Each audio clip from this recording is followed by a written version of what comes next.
প্রধান উপদেষ্টা নিয়োগ নিয়ে একাধিক প্রস্তাব।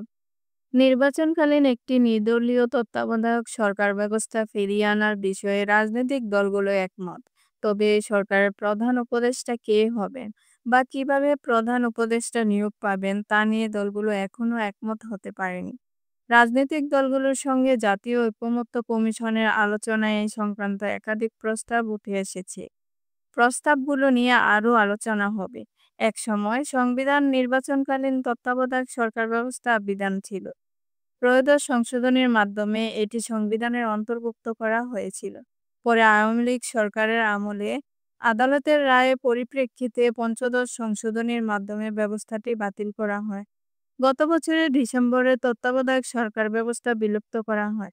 সংক্রান্ত পঞ্চদশ সংশোধনী আইনের দুটি ধারা সংবিধানের সঙ্গে সাংঘর্ষিক বলে বাতিল ঘোষণা করে হাইকোর্ট। তত্ত্বাবধান ব্যবস্থা বাতিলের আপিল বিভাগের রায় পুনর্বিবেচনার চেয়ে বিএনপি, জামায়াতে ইসলাম, ৫ বিশিষ্ট নাগরিক ও এক ব্যক্তি পৃথক রিভিউ আবেদন করেছেন। আবেদনগুলোর শুনানির অপেক্ষায় আছে। তবে সংবিধান সংস্কার কমিশন ও নির্বাচন ব্যবস্থা সংস্কার কমিশন নির্বাচনকালীন অন্তর্বর্তী বা তত্ত্বাবধায়ক সরকার ব্যবস্থা সংবিধানের যুক্ত করার সুপারিশ করেছেন। জাতীয় ঐকমত্য কমিশনের সঙ্গে প্রথম পর্বের আলোচনায় সবকটি দল একমত হয়েছে যে তত্ত্বাবধায়ক সরকার ব্যবস্থা থাকা উচিত।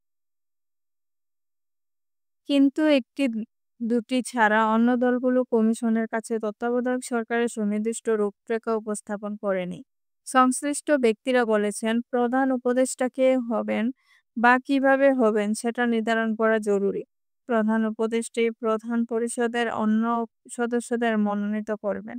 তত্ত্বাবধায়ক সরকারের বিষয়ে সংবিধান সংস্কার কমিশনের প্রস্তাবে বলা হয়েছিল, আইনসভার মেয়াদ শেষ হওয়ার পর বা আইনসভা ভেঙে গেলে পরবর্তী নির্বাচন সরকার শপথ না নেওয়া পর্যন্ত অন্তর্বর্তী সরকার থাকবে।